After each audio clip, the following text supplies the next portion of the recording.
District خطیب اٹک علامہ غلام محمد صدیقی صاحب اپنے خطاب سے نواز رہے تھے اور اب میں بلا تاخیر درخواست گزار ہوں بین الاقوامی شہرت یافتہ عالم دین محقق شیخ طریقت آستانہ عالیہ حسین آباد شریف کے سجادہ نشین علامہ پیر سید محمد شمس الرحمان شاہ صاحب مشہدی دامت برکاتہم العالیہ کی خدمت میں وہ اپنے خطاب سے ہمیں نوازتے ہیں۔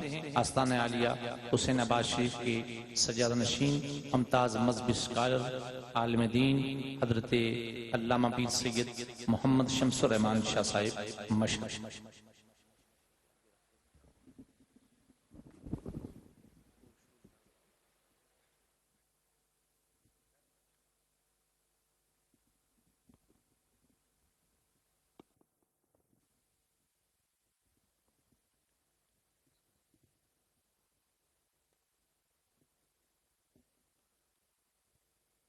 نحمده ونصلي ونسلم على رسوله الكريم أما بعد فأعوذ بالله من الشيطان الرجيم بسم الله الرحمن الرحيم إنا أعطيناك الكوثر صدق الله العلي العظيم وصدق رسوله النبي الكريم ان اللہ وملائکتہ یصلون علی النبی یا ایہا الذین آمنوا صلوا علیہ وسلموا تسلیما اللہم صلی علی سیدنا و مولانا محمد وعلی آلہ مالک حقیقی کا بے انتہا احسان ہے کہ اس نے اپنے محبوب کریم علیہ الصلاۃ والتسلیم کے پاکیزہ توسل اور اپنے پیارے بندوں کی پاکیزہ نسبتوں کا صدقہ ہم سب کو ایک مرتبہ پھر اس سالانہ عرس مبارک کی پاکیزہ تقریب میں اپنے ذکر کے لیے اپنے محبوب کریم علیہ الصلاۃ والتسلیم کی تعریف و توصیف کے لیے آقا پاک کے دین متین کی تعلیم و تبلیغ کے لیے ظاہر و باطن کی اصلاح کے لیے اور آقا پاک کی ہر نسبت کے ساتھ اظہار وفا کے لیے مل بیٹھنے کی توفیق عطا فرمائی۔ دعا ہے رب العزت اس پاکیزہ محفل کا انعقاد کرنے والوں بالخصوص برادر مکرم جناب راجہ سرفراز اکرم صاحب اور ان کے سبھی ساتھیوں، اس محفل پاک میں دور و نزدیک سے تشریف لانے والوں، پنڈال کا حسن بڑھانے والوں، اسٹیج کی زینت میں اضافہ فرمانے والوں، مجھ نکمے سمیت ہم سب کو حضور کی عزتوں کا صدقہ اس جہان کی عزتیں بھی نصیب فرمائے، اگلے جہان کی عزتیں بھی نصیب فرمائے، اور جن پاکان امت کی بارگاہ میں ہم حاضر ہیں ہماری سلامی ان کی بارگاہ میں قبول فرماتے ہوئے ہمیں ان سے محبت، ان کے پاکیزہ راستوں پر عمل پیرا ہونے کی توفیق نصیب فرمائے۔ معزز سامعین، عرس شریف کی تقریبات کا بنیادی مقصد یہ ہوتا ہے کہ جن صاحبان کا عرس ہو رہا ہے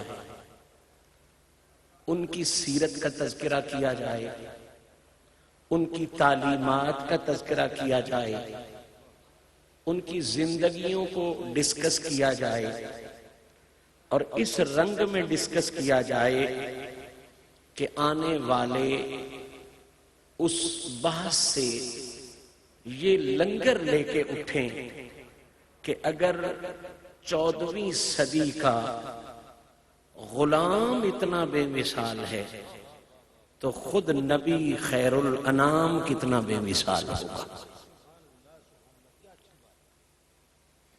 فقر، تصوف، راہ ہدایت، یہ سارے چشمے حضور کی ذات سے پھوٹتے ہیں، اور میں بہت آسانی کے ساتھ اپنی منزل کی طرف سفر شروع کرنے سے پہلے یہ جملہ پوری ذمہ داری سے کہہ رہا ہوں کہ جب آپ درویشی کی بات کرتے ہو، فقر کی بات کرتے ہو، تصوف کی بات کرتے ہو، تو قرآن و حدیث کی روشنی میں یہ حقیقت واضح ہے کہ تصوف، فقر، درویشی، ولایت، طریقت، یہ دو چیزوں کے بغیر نہیں ہو سکتی.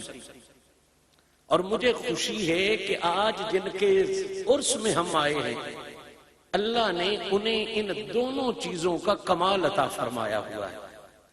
وہ دو چیزیں جو ہر مکتبہ تصوف نے لکھی ہیں، فقر کے راستے پر چلنے والے ہر فقیر نے لکھی ہیں، درویشی کا سفر کرنے والے ہر درویش نے لکھی ہیں کہ یہ دو چیزیں اس راستے کے لیے بڑی ضروری ہیں. میں سمجھتا ہوں میں ان کو پوائنٹ آؤٹ کر گیا تو میرے آنے کا مقصد پورا ہو جائے گا. ان میں سے پہلی چیز 1400 سال سے تاریخ تصوف، تاریخ فقر جس بات پر متفق ہے، وہ پہلی چیز ہے کہ فقیر کو مخلوق خدا کے لیے پردہ پوشی کی صفت کا حامل ضرور ہونا چاہیے. یہ میں نے کہنے میں کہہ دیا، آپ نے بڑے مزے سے سن بھی لیا، لیکن اگر اس پر آپ غور فرمائیں گے تو بہت سی حقیقتیں واضح ہو جائیں گی. فقیر اور درویش کے لیے داڑھی شاید اتنی ضروری نہیں، ماتھے کا محراب شاید اتنا ضروری نہیں، اور ظاہری تصنع اور بناوٹ اتنی ضروری نہیں.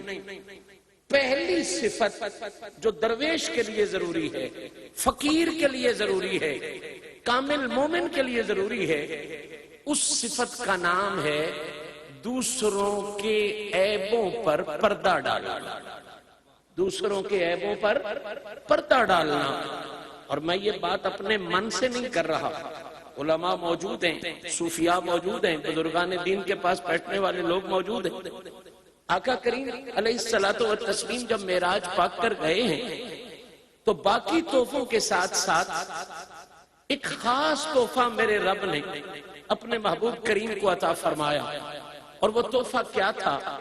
وہ ایک خاص قسم کی چادر تھی جسے حدیث کی کتابوں میں، تاریخ کی کتابوں میں، سیرت کی کتابوں میں فقر کی چادر کہا جاتا ہے، درویشی کی چادر کہا جاتا ہے، ولایت کی چادر کہا جاتا ہے، محبوبیت کی چادر کہا جاتا ہے.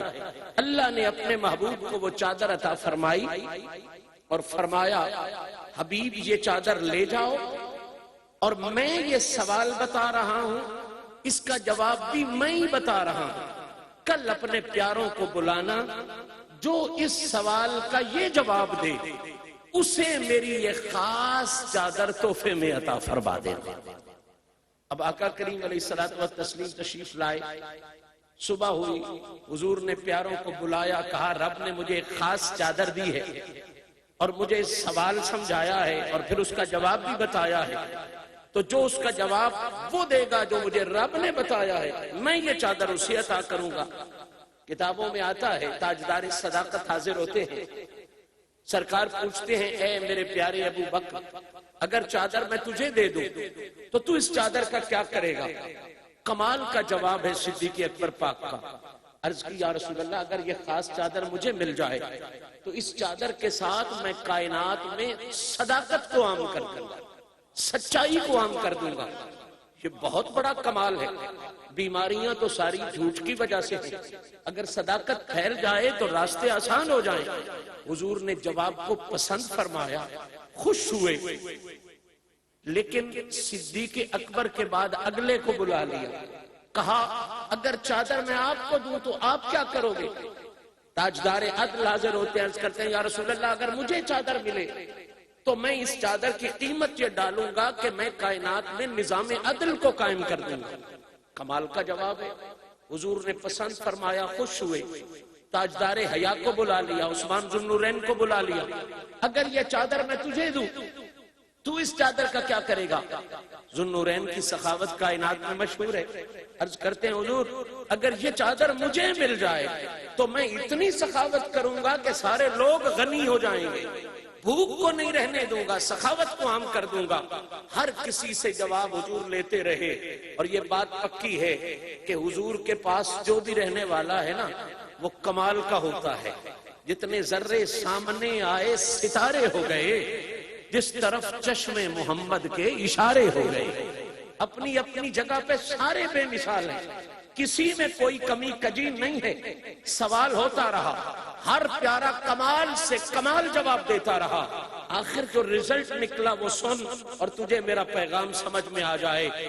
جناب مولا کائنات جناب علی المرتضیٰ کرم اللہ وجہ الکریم کو بلایا گیا. پوچھا گیا اے علی یہ چادر اگر میں آپ کو دے دوں تو آپ اس چادر کا کیا کرو گے؟ پچھلی ذرا روایت دیکھیں نا، صدیق پاک کی مشہور چیز ہے صداقت. انہوں نے صداقت کے حوالے سے بات کی. امیر عمر کی مشہور چیز ہے عدالت، انہوں نے عدالت عام کرنے کا وعدہ کیا. حضرت عثمان ذوالنورین کی مشہور چیز ہے حیا اور سخاوت، انہوں نے اس حوالے سے بات کی. اب ذرا ذہن کو روکنا ہے 1 منٹ کے لیے آپ نے. مولا علی کی جو 2 بہت مشہور صفات ہیں اپنے غیر مانتے ہیں، ان میں سے ایک علی کی جرت ہے اور دوسرا علی کا علم ہے. ایک علی کی جرت ہے، دوسرا علی کا، جس بندے کو کوئی بات اچھی لگے اس پر کرسی پر بیٹھنے کی وجہ سے سبحان اللہ کہنے پر پابندی بالکل نہیں ہے. ماشاءاللہ چلیں آپ خطرے میں تھے شاید کوئی پابندی نہیں ہے. سبحان اللہ کہنے میں کبھی بھی پابندی نہیں ہونی چاہیے. مولا علی کی جو 2 باتیں ہر غیر بھی مانتا ہے وہ یہ ہے، پہلی بات آپ کی جرت اور شجاعت. لا فتح الا علی لا سیف الا ذوالفقار. بدر آیا، جرت دیکھو علی کی. ٹوٹل جتنے شہید مارے گئے ہیں کافر، ان میں سے 40 تو اکیلے علی نے مارے ہیں. 70 کے قریب مارے گئے، 40 اکیلے علی نے مارے. اور صحابہ کہتے ہیں جو باقی بھی مارے ہیں نا وہ بھی ہم نے اکیلے نہیں مارے، ان میں بھی علی ہمارے ساتھ تھا. جرت کا اندازہ کرتے جائیں. احد کا میدان دیکھیں، جرت علی کمال کی ہے. پھر خندق میں تو حد ہی ہو گئی، ابن ود کے مقابلے میں پورے تمطراق کے ساتھ جانا. اور نبی کا یہ فرمانا ضربت علی یوم الخندق افضل من عبادت ثقلین، کہ علی کی ضربت خندق والے دن تو 2 جہانوں کی عبادت سے افضل ہے. مولا علی کی جرت شہرہ آفاق ہے، ضرب المثل ہے. اور اسی طرح علم کی بات بھی ابھی بھائی صاحب کر رہے تھے، انا مدینۃ العلم وعلی بابها، کہ میں علم کا شہر ہوں، علی اس کا دروازہ ہے. اب قیامت تک جو علم نافع لینا چاہتا ہے فلیات ھذا الباب، اسے کسی اور جگہ سے علم نافع نہیں ملے گا، اسی علی کے وسیلے سے علم نافع نصیب ہوگا. حضور کی واضح فرامین حدیث موجود ہیں. اب دونوں صفات کمال کی ہیں علی کی. حضور نے پوچھا علی چادر تجھے دوں تو تو کیا کرے گا؟ اب جو اصول اور روایت چل رہا تھا اس کے مطابق تو علی کو یہ کہنا چاہیے تھا کہ یا رسول اللہ چادر مجھے دیں، میں علم کو عام کر دوں گا.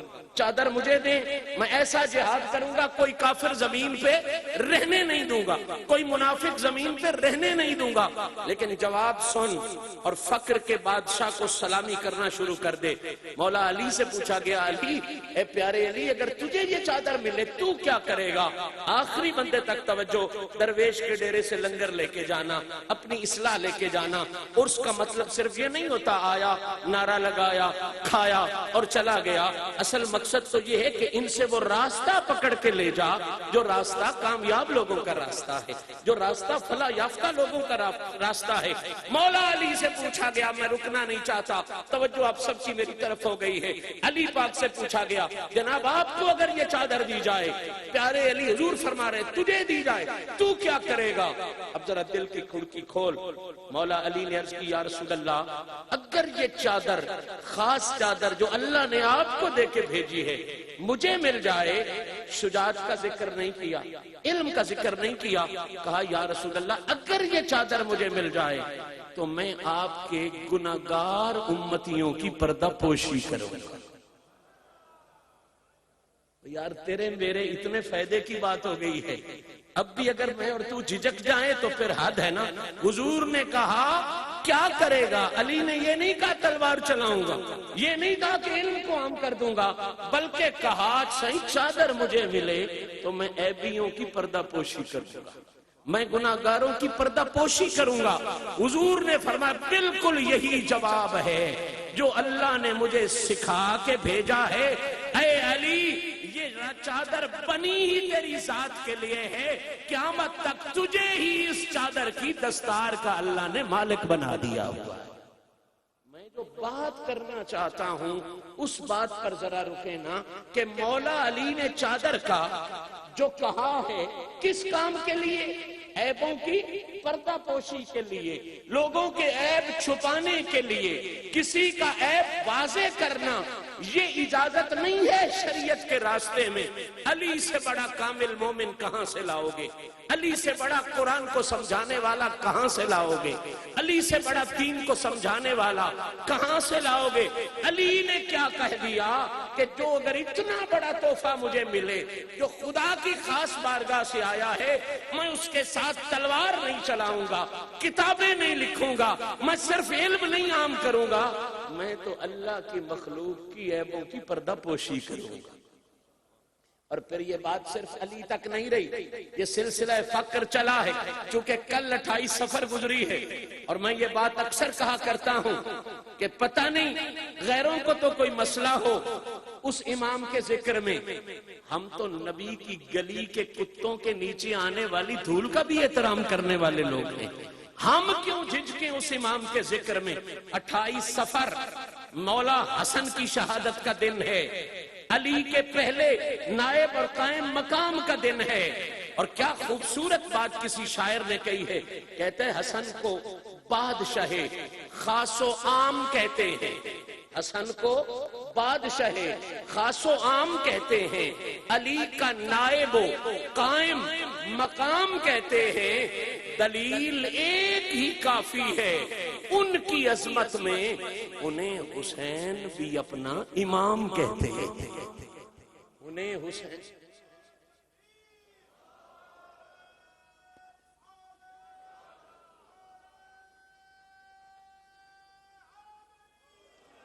اللہ تعالیٰ ہم سب کو توفیق محبت عطا فرمائے۔ میں جو جملہ سمجھانا چاہتا ہوں، دور نہیں جانا چاہتا، حسن دلیل ایک ہی کافی ہے ان کی عظمت میں، انہیں حسین بھی اپنا امام کہتے ہیں۔ اور آپ بڑے پڑھے لکھے لوگ ہو، ڈکشنری کو تو یقیناً جانتے ہوں گے نا کہ اس میں تو کوئی مسلک نہیں ہوتا، کوئی مکتبہ فکر نہیں ہوتا، ڈکشنری تو ڈکشنری ہوتی ہے۔ میں آپ کو عرب ڈکشنری کی طرف لے کے چلتا ہوں۔ حسن کسے کہتے ہیں اور حسین کسے کہتے ہیں؟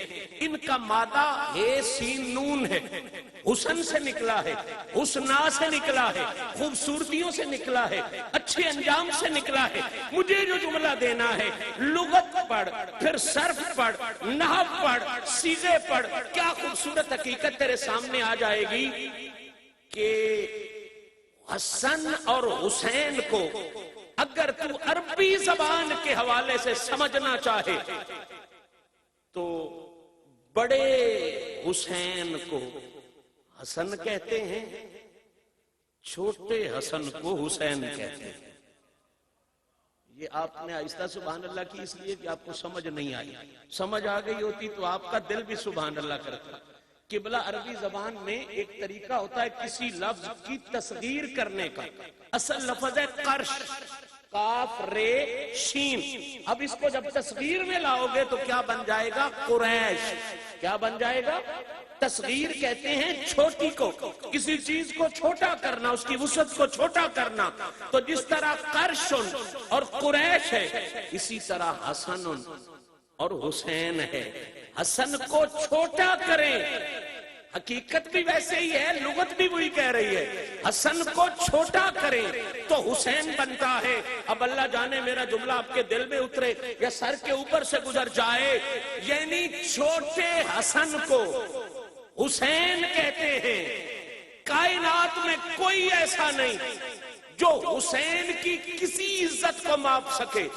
انسان پاگل ہو جاتا ہے یہ سوچ کے کہ جوان بیٹا ذبح ہو رہا ہے، اور وہ رب کی بارگاہ میں کہتا ہے یہ حوصلہ اہل رضا تو بھی دیکھ لے، او بے نیاز خون وفا تو بھی دیکھ لے، 6 ماہ کا بچہ نہیں بچایا جاتا اور وہ گھبراتا نہیں، پوری جرت کے ساتھ دشمن کی آنکھوں میں آنکھیں ڈال کے توحیدی ہونے کا ثبوت دے کے کہہ رہا ہے ادھر راز ستم گر ہنر رازمائیں تو تیر آزما، ہم جگر رازمائیں، ہم سارے بچوں والے ہیں، ایک لمحے کے لیے انہیں بخار ہو جائے ہماری ہوش بھول جاتی ہے، یہ کیسا انسان ہے، بیٹے ذبح ہو رہے ہیں، بھائی ذبح ہو رہے ہیں، رشتے دار ذبح ہو رہے ہیں، اور یہ جرت کا پہاڑ بن کے کھڑا ہے، انسانی عقل رک جاتی ہے، شعور رک جاتا ہے، ادراک رک جاتا ہے، کوئی ترکڑی ترازو اس کے صبر کو حوصلے کو نہیں ماپ سکتا جسے حسین کہتے ہیں۔ اب یہ وہ جملہ ہے جس کے لیے میں نے محنت کی، کائنات کی ہر عقل، ہر شعور، ہر ادراک جتنی بھی کوشش کر لے حسین کو نہیں تول سکتا، حسین تیری عقل میں نہیں آ سکتا، حسین تیرے شعور میں نہیں آ سکتا۔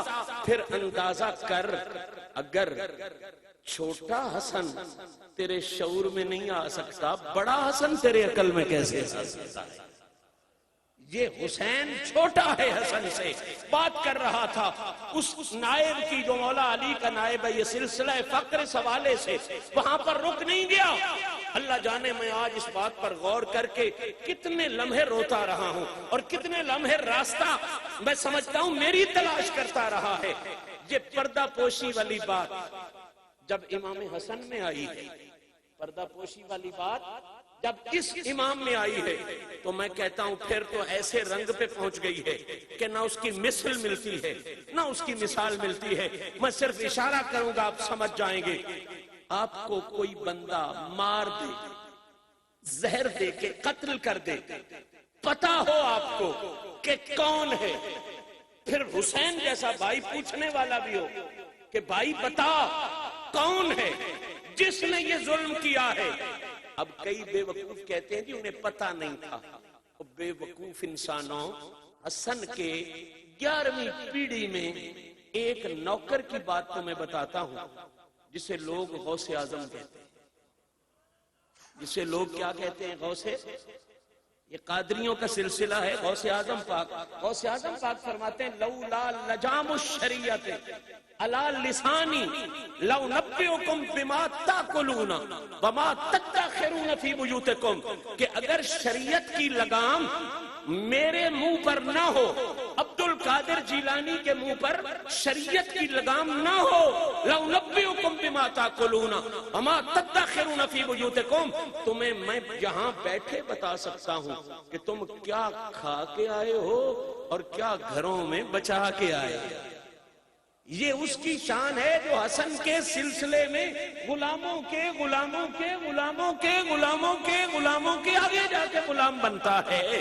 اب اندازہ کر جس کا 11ویں پیڑھی میں بیٹا اور 11ویں پیڑھی میں غلام گھر میں پڑی ہوئی ہر چیز کو دیکھ لیتا ہے، وہ خود زہر دینے والے کو نہیں دیکھ سکتا تھا، نہیں جانتا۔ یہ صرف پردہ پوشی کی حد تھی۔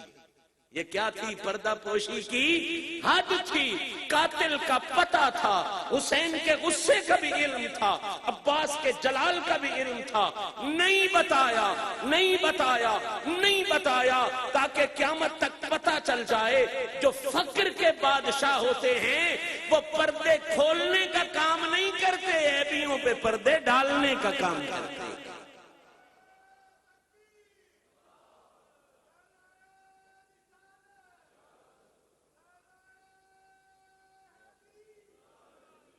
صاحبان ذی وقار، میں نے عرض کی پہلی صفت فقر کے حوالے سے ہے پردہ پوشی۔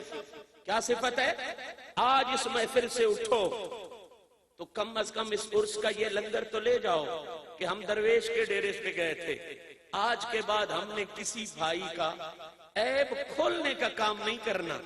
اگر ہمیں کسی کے عیب کا پتہ چل جائے تو ہم نے عیب پہ پردہ ڈالنے کا کام کرنا۔ کیا ڈالنا کرنا ہے؟ پردہ ڈالنے کا۔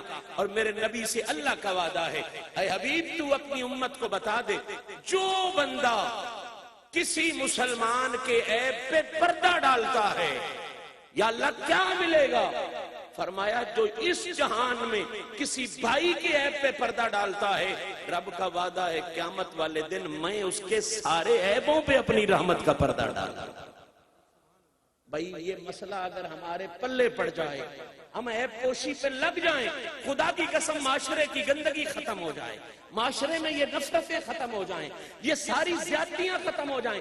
یہ جہاں بھی نفرت پھیلتی ہے یہ عیب کے کھولنے سے پھیلتی ہے۔ یہ درویش پیغام محبت دینے کے لیے آئے ہیں، رسول اللہ کے نائب بن کے آئے ہیں، یہ رحمت للعالمین کے نائب ہیں، اور رحمت للعالمین نے تو رب سے بھی وعدہ کیا ہوا ہے، یا اللہ قیامت والے دن جب سب کے عیب کھلیں گے اس دن میری مرضی یہ ہوگی کہ میں سب کے عیبوں پہ پردہ ڈالنے کا کام کروں۔ مجھے یہ حدیث ہمیشہ وجد کی کیفیت دے دیتی ہے کہ رب ذوالجلال کے پیارے حبیب نے کہا شفاعتی لأہل الکبائر من امتی۔ پچھلے جتنے نبی آئے نا جی انہوں نے محنت کی، کوشش کی، لیکن آخر میں ایک بات کی، فمن تبعنی فإنہ منی، یا اللہ یہ جو اچھے اچھے لوگ ہیں نا یہ تو ہیں ہمارے، ومن عصانی، اور یہ جو عیبی ہیں، یہ جو گناہگار ہیں، فإنک غفور الرحیم، اب یہ تیرے کھاتے میں مرضی ہے تو پکڑ لے، مرضی ہے تو چھوڑ لے۔ موسیٰ علیہ السلام، ابراہیم علیہ السلام جیسے جلیل القدر انبیاء یہی کہتے رہے، اچھے اچھے میرے، یا اللہ یہ گندے نے، عیبی نے، تیرے کھاتے میں تو پکڑ لے یا چھوڑ دے۔ حد ہو گئی پردہ پوشی کی، حد ہو گئی پردہ پوشی کی۔ جب باری آئی نا میرے نبی کی، میرے آقا کریم کی، تو اصول پیچھے 1,24,000 انبیاء میں یہی تھا، اچھے اچھے ہمارے، یہ جو عیبی ہے یا اللہ تیرے کھاتے میں جو مرضی کر۔ جب میرے نبی کی باری آئی، صدقے جاؤں کیا صفت ہے، حضور نے کہا شفاعتی لأہل الکبائر من امتی، یا اللہ وہ اور تھے جو کہتے تھے اچھے اچھے ہمارے، برے برے تیرے کھاتے میں، مرضی ہے تو پکڑ، مرضی ہے تو چھوڑ لے۔ اکیلا تیرا اور میرا نبی ایسا ہے جس نے رب کو بھی کہا یا اللہ اچھے اچھے تو لے لے، برے برے مجھ محمد کے کھاتے میں ڈال۔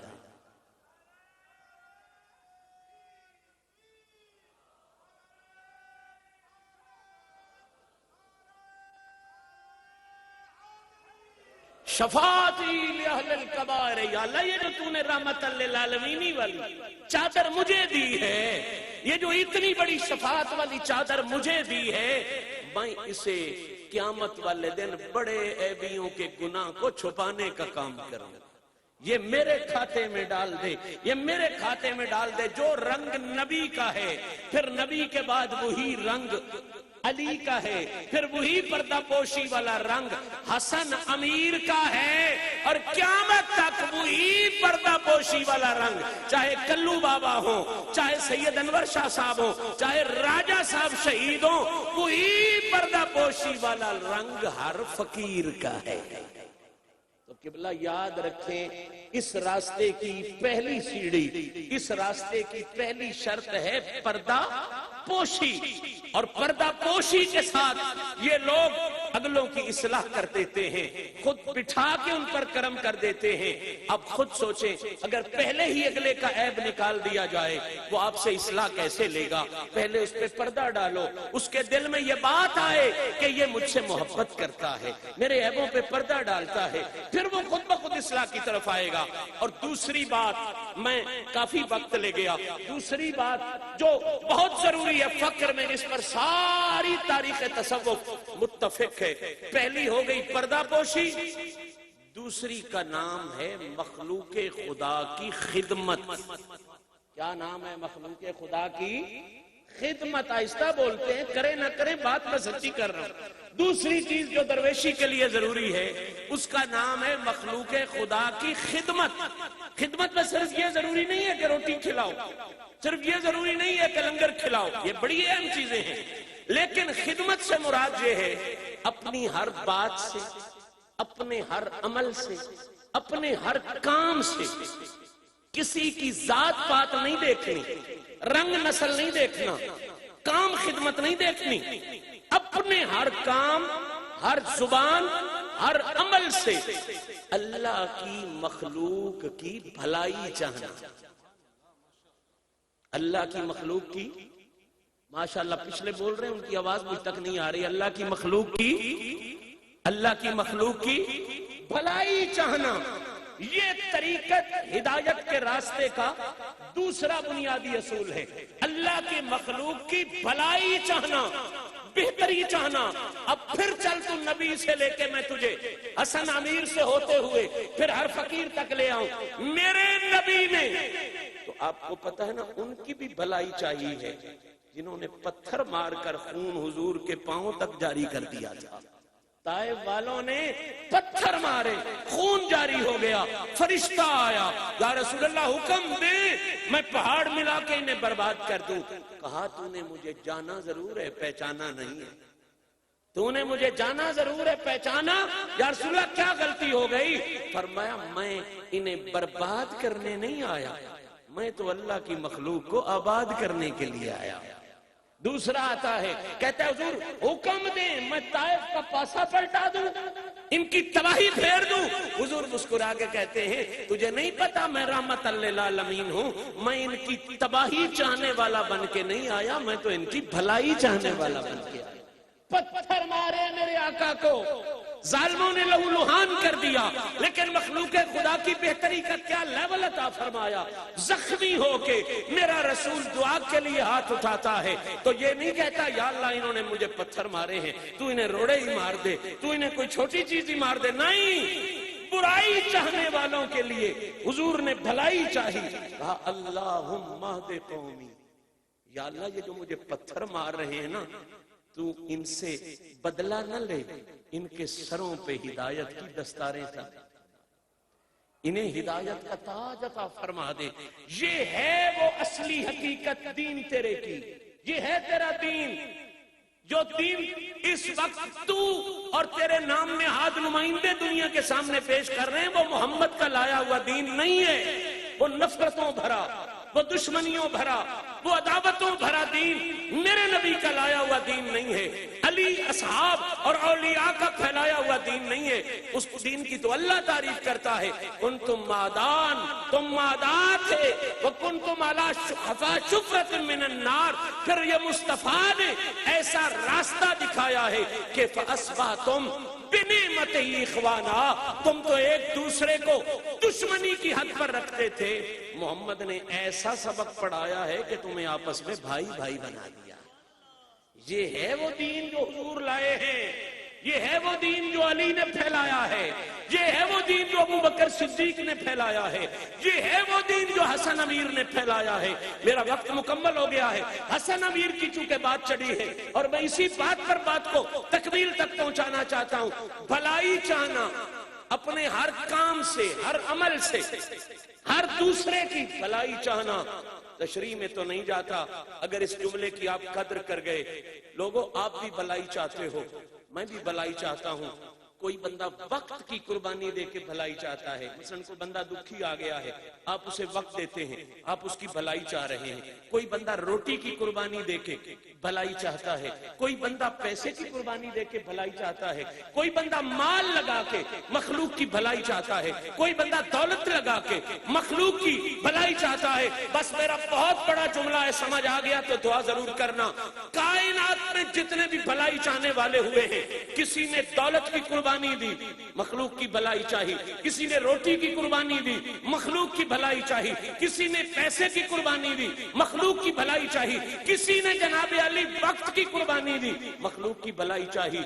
یہ زہرا پاک کا بڑا لال اتنا بڑا درویش تھا، اتنا بڑا فقیر تھا کہ اس نے 24 لاکھ مربع میل کی حکومت کی قربانی دی اور اللہ کی مخلوق کی بھلائی چاہی. کائنات میں آپ ایسا نہیں دکھا سکتے. آج تو کونسلری کوئی نہیں چھوڑتا، آج تو ناظمی کوئی نہیں چھوڑتا. کہتا ہے جی میں، لوگ مرتے ہیں تو مر جائیں، سپورٹر مرتے ہیں تو مر جائیں، میں ناظم بن کے رہوں گا، میں ایم پی اے بن کے رہوں گا، میں امنا بن کے رہوں گا. وہ 24 لاکھ مربع میل کا اکلوتا حاکم امام حسن علی پاک کا بیٹا، چھوڑ دی اس نے حکومت. سائیں کیوں؟ فرمایا بادشاہی کی ہے تو وہ اللہ نے ہمیں ویسے دے رکھی ہے. میں حکومت کو اتنا قیمتی نہیں سمجھتا جتنا اللہ کی مخلوق کی بھلائی کو قیمتی سمجھتا. میں اگر ضد کروں مخلوق ماری جائے گی، مخلوق تباہ ہو جائے گی۔ کائنات کا ہر فقیر حسن امیر کو سلام کرے، ہر درویش مولا حسن کو سلام کرے، ہر ولی مولا حسن کو سلام کرے، جس نے ایسا سٹینڈرڈ سیٹ کر دیا ہے کہ اتنی بڑی حکومت قربان کی ہے، اللہ کی مخلوق کی بھلائی کے لیے قربان کر دی، مخلوق کو بچانے کے لیے قربان کر دی۔ ہم چھوٹا سا عہدہ قربان نہیں کرتے۔ انا اعطینا کل کوثر، اللہ نے ایسے ہی نہیں کہہ دیا، یہ بھی تو اللہ کہہ سکتا تھا میں نے تجھے حسن دے دیا، میں نے تجھے حسین دے دیا۔ اللہ نے کہا ابھی نہیں، میں نے اعطینا کل کوثر، تجھے حسن و حسین کی صورت میں کوثر دے دیا ہے۔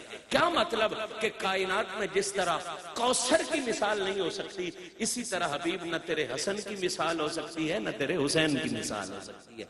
اللہ کریم میری اور آپ کی حاضری کو شرف قبولیت عطا فرمائے، اور میں نے جو گزارشات کی ہیں تصوف کے حوالے سے، فقر کے حوالے سے، درویشوں کی سیرت کے حوالے سے، آقا پاک کی سیرت، مولا علی امام حسن پاک کی سیرت کے حوالے سے، اولیاء اللہ کی سیرت کے حوالے سے، ان پر مجھے بھی اور آپ کو بھی عمل پیرا ہونے کی توفیق عطا فرمائے۔ وآخر دعوانا ان الحمدللہ رب العالمین۔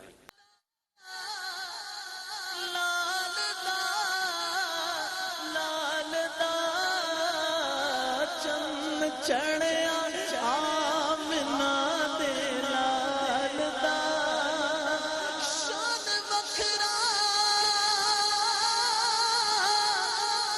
دن مہینے سال دا چند چڑھیا آمنہ دے لال دا چند چڑھیا چڑھیا آمنہ دے لال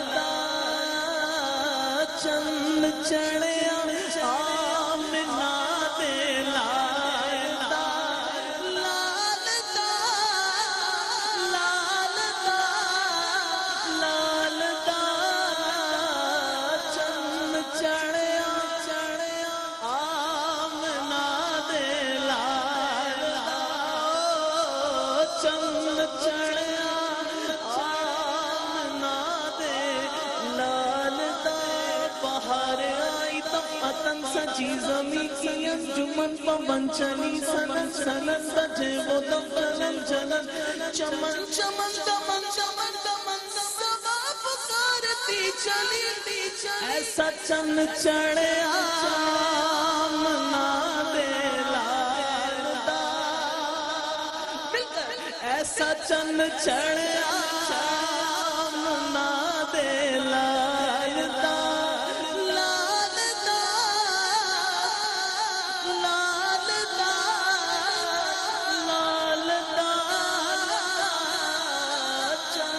چڑھیا آمنہ دے لال دا، چند چڑھیا آمنہ دے لال دا۔ مبارک ہو آپ سب کو، نبی کے میلاد کے چاند کی ڈھیروں ڈھیروں مبارک ہو تمام عالم اسلام کو۔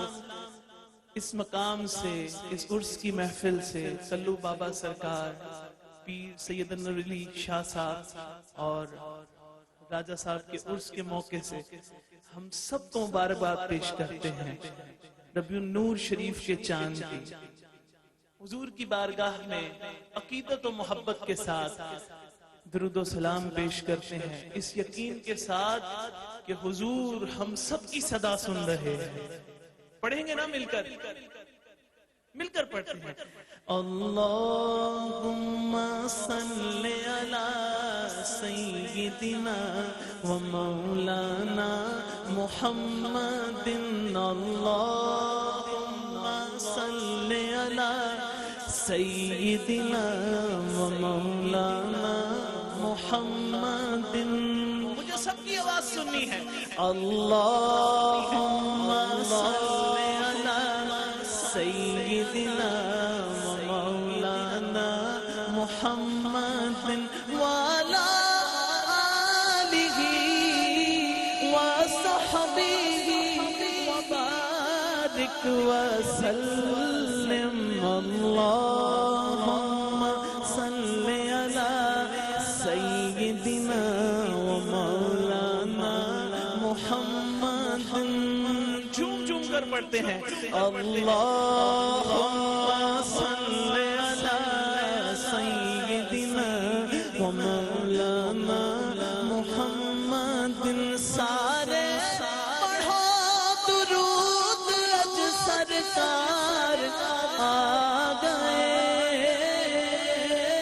سارے پڑھو درود اج سرکار آ گئے دنیا تے تو جہان دے مختار آ گئے اللہم صلی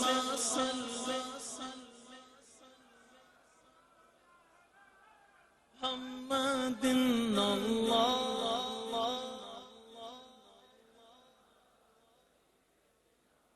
و مولانا محمد گھر آمنہ دے کھو گئی آمد حضور دی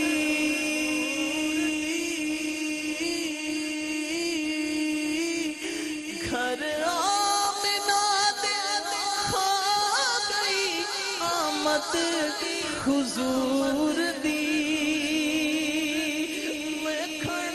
فرشتے آپ دا دیدار آ گئے اللہم صلی علی سیدنا و مولانا محمد کی نگیتا یاد نیک یار واسطے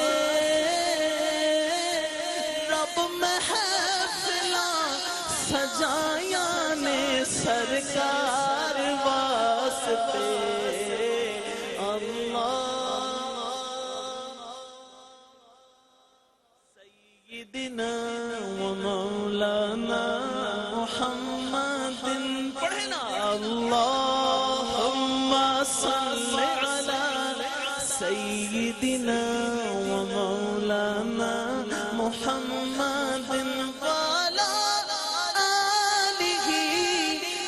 وصحبه وبارك وسلم اللهم صل على سيدنا ومولانا محمد لجپال جدا رکھوالا ہے انہوں کون مٹاون والا ہے ساڑی اس سغنے نال لگ گئی ہے ساڑی اس سغنے لگ گئی ہے ساڑی اس سغنے لگ گئی ہے ساڑی اس سغنے لگ گئی ہے ساڑی اس سغنے لگ گئی ہے جڑا توڑ نبھاون والا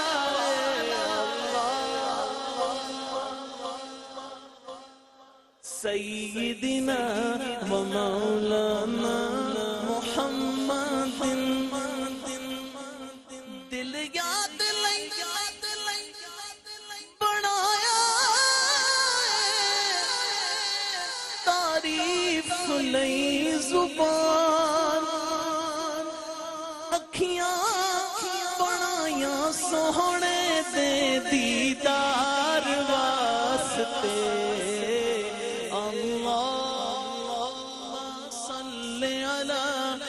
سیدنا و مولانا محمد وعلى آلہ وصحبہ وبارک وسلم اللہم صل علی سیدنا و مولانا محمد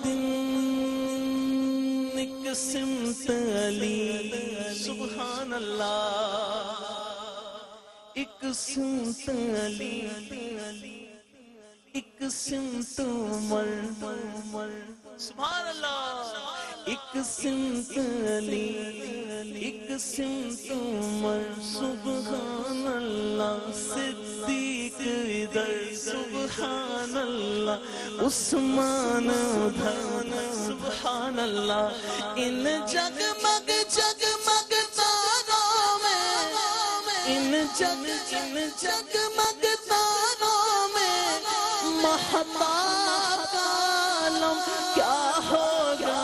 اللہم صلی علی سیدنا و مولانا محمد، اللہم صلی علی سیدنا و مولانا محمد وعلی آلہ وصحبہ وبارک وسلم، اللہم صلی علی سیدنا و مولانا محمد، اللہم صلی علی سیدنا و مولانا محمد،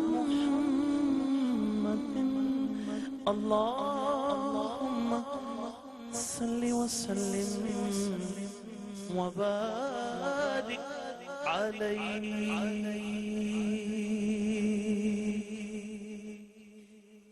یہ کہتی تھی کھل کھل میں جا کر حلیمہ،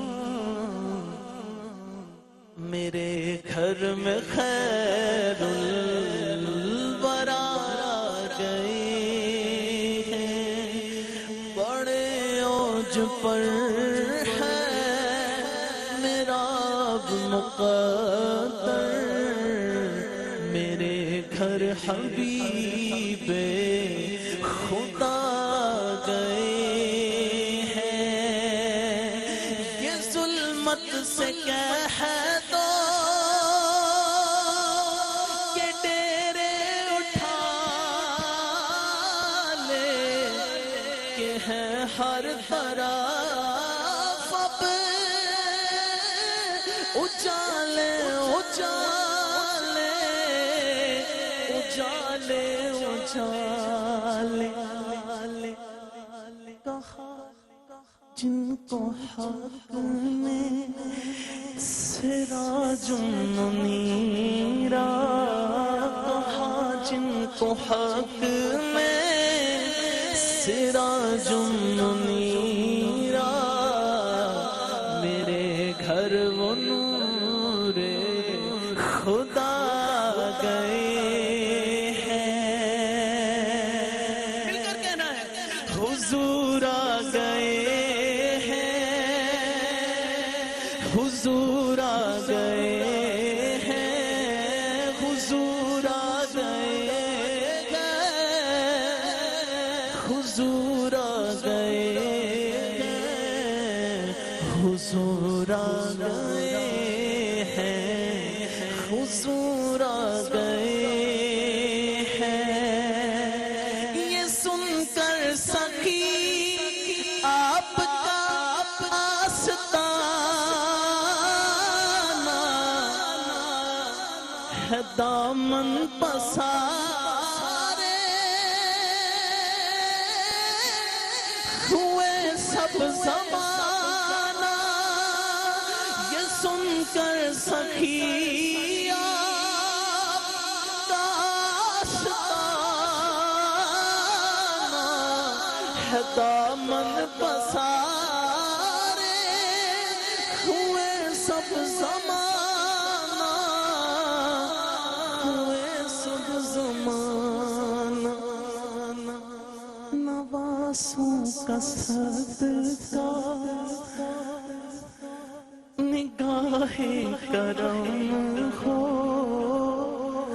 نواسوں کا صدقہ نگاہ کرم ہو، تیرے در پہ تیرے گدا گئے ہیں، یہ کہتی تھی گھر گھر میں جا کر حلیمہ میرے گھر میں خیر الورا گئے ہیں بڑے اوج پر ہے میرا اب مقدر میرے گھر حبیب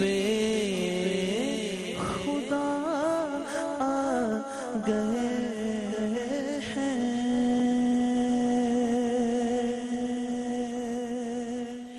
ایک اور کلام مختصراً مجھے شامل کرنا ہے اور میری خواہش ہے کہ یہ ہم سب مل کر پڑھے۔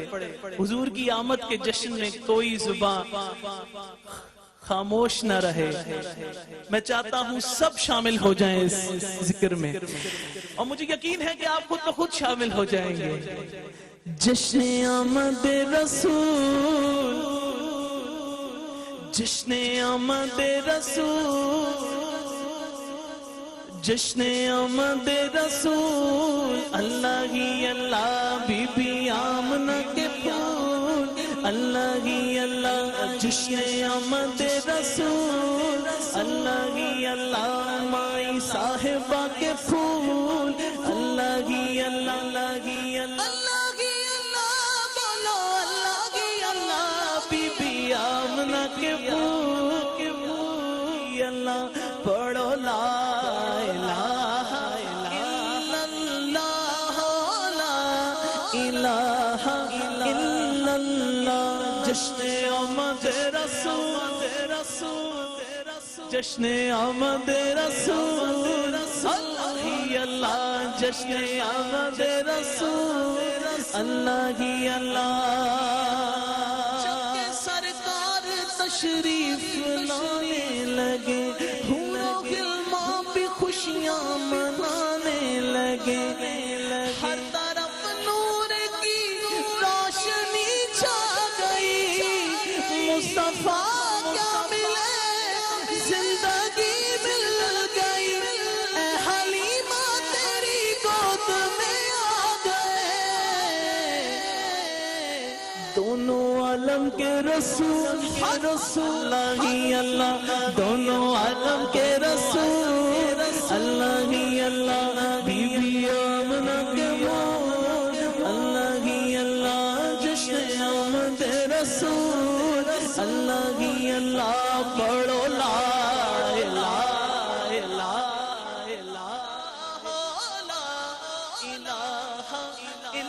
اللہ، پڑھو لا الہ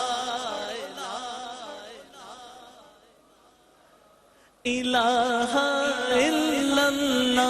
جشن آمد رسول، اللہ جشن آمد رسول، اللہ ہی اللہ۔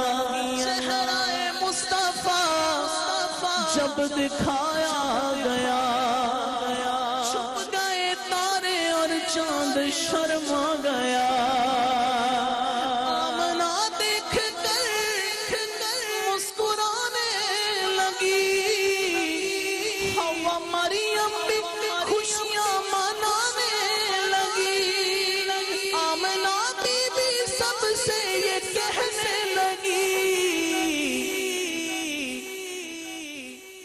دعا ہو گئی قبول، اللہ ہی اللہ دعا ہو گئی قبول، اللہ ہی اللہ اللہ ہی اللہ بولو اللہ ہی اللہ دعا ہو گئی قبول، اللہ ہی اللہ جشن آمد رسول، اللہ ہی اللہ پڑھو لا الہ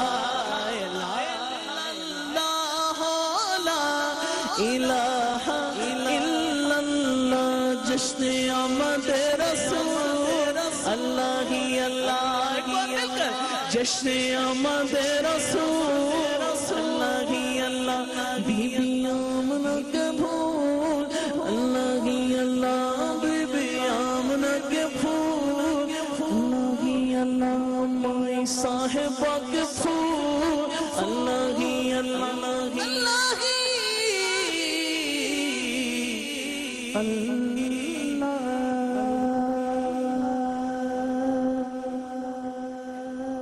نثار تیری چہل پہل پر ہزاروں عیدیں ربیع الاول، نثار تیری چہل پہل پر ہزاروں عیدیں ربیع الاول، نثار تیری چہل پہل پر ہزاروں عیدیں ربیع الاول، ربیع الاول، سوائے ابلیس کے جہاں میں سبھی تو خوشیاں منا رہے ہیں، سوائے ابلیس کے جہاں میں سبھی تو خوشیاں منا رہے ہیں، زمانے بھر کا یہ قاعدہ ہے کہ جس کا کھانا اسی کا گانا، زمانے بھر کا یہ قاعدہ ہے کہ جس کا کھانا اسی کا گانا، تو نعمتیں جن کی کھا رہے ہیں انہی کے ہم گیت گا رہے ہیں، دلوں کے گلشن مہک رہے ہیں، یہ کیف کیوں آج آ رہے ہیں، کچھ ایسا محسوس ہو رہا ہے، حضور تشریف لا رہے ہیں، کچھ ایسا محسوس ہو رہا ہے، میرے آقا تشریف لا رہے ہیں، بنے گا جانے تو پھر بہانا، کہے گا کر کوئی دیوانہ، بنے گا جانے تو پھر بہانا، کہے گا کوئی دیوانہ، چلو نیازی چلے مدینے، مدینے والے بلا رہے ہیں، چلو نیازی چلے مدینے، مدینے والے بلا رہے ہیں، کہاں کا منصب کہاں کی دولت، قسم خدا کی ہے یہ حقیقت، ہے یہ حقیقت، ہے یہ حقیقت، جنہیں بلایا ہے مصطفیٰ نے بس وہی مدینے کو جا رہے ہیں، میں اپنے خیر الورا کے صدقے، میں ان کی شان عطا کے صدقے بھرا ہے سے میرا دامن، حضور پھر بھی نبھا رہے ہیں،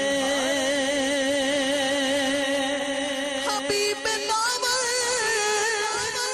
غریب پرور رسول اکرم، کرم کے پیکر کسی کو در پر بلا رہے ہیں، کسی کے خوابوں میں آ رہے ہیں، کچھ ایسا محسوس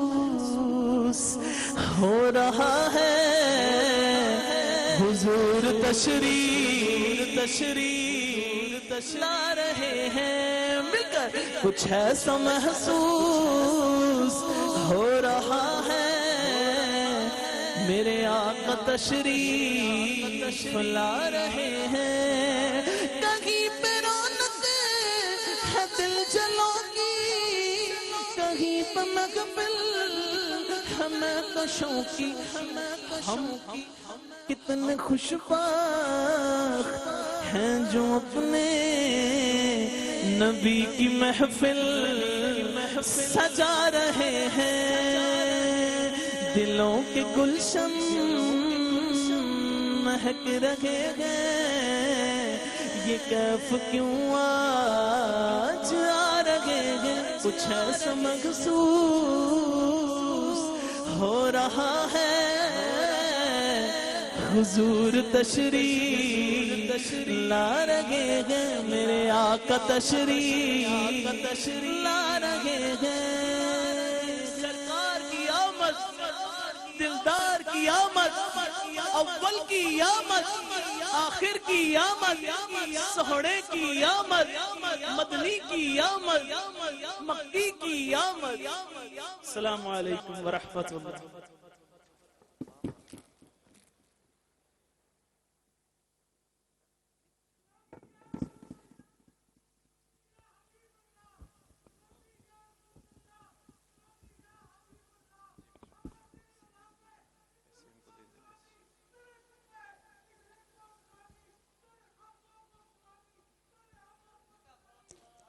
کراچی سے تشریف لائے ہوئے ممتاز مداح رسول بلبل چمنستان رسول جناب محمد خاور نقشبندی حضور کی بارگاہ میں بڑی محبت سے اپنی حاضری پیش کر رہے تھے، اور اب میں گزارش کروں گا، بہت ہی خوبصورت لب و لہجہ کے مالک، پچھلے سال جنہوں نے بہت ہی خوبصورت اور سپاک کی نشست میں گفتگو فرمائی، جنہیں ہم ٹی وی چینل پہ بھی سماعت کرتے ہیں، جناب محترم جنید اقبال صاحب کی خدمت میں درخواست گزار ہوں تشریف لاتے ہیں، اور بین الاقوامی شہرت یافتہ جناب محترم جنید اقبال صاحب تشریف لاتے ہیں اور اپنے خطاب سے ہمیں نوازیں۔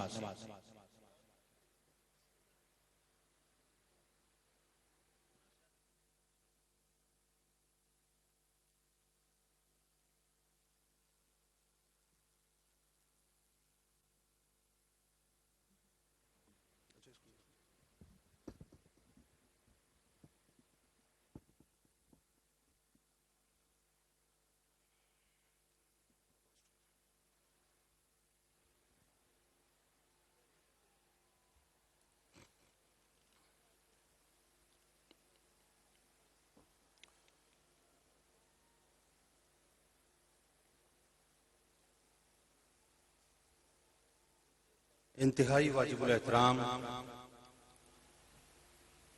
پیر طریقت جناب راجہ سرفراز صاحب، ممتاز عالم دین محترم جناب شمس الرحمان مقشدی صاحب، میرے چھوٹے بھائی خاور نقشبندی صاحب، جن کے حکم پہ میں یہاں موجود ہوں، جناب سہیل بھٹی صاحب میرے سامنے موجود، تمام ہی جید علماء کرام، تمام ہی بزرگوں، تمام ہی جوانوں، اور ان تمام عشاقان رسول صلی اللہ علیہ وآلہ وسلم کہ جو رہتے تو پاکستان میں ہیں لیکن دھڑکنیں مدینے میں دھڑکا کرتی ہیں، ان تمام عشاقان رسول صلی اللہ علیہ وآلہ وسلم کہ جو مواجہ کے سامنے کھڑے ہو کر اسألک الشفاعۃ یا رسول اللہ صلی اللہ علیہ وآلہ وسلم کی صداؤں کو بلند کیا کرتے ہیں، ان تمام عشاقان رسول صلی اللہ علیہ وآلہ وسلم کو جو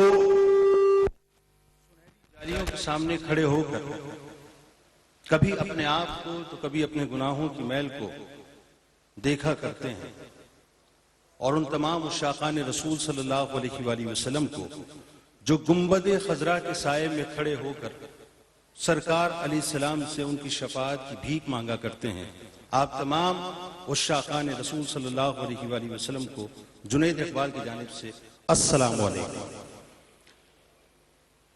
ویسے تو عاشقوں کا جواب بڑا بھرپور آتا ہے، میں ایک بار پھر کوشش کرتا ہوں سلام کرنے کی، اور سنتا ہوں کہ عاشق کس انداز سے جواب دیتے ہیں۔ السلام علیکم۔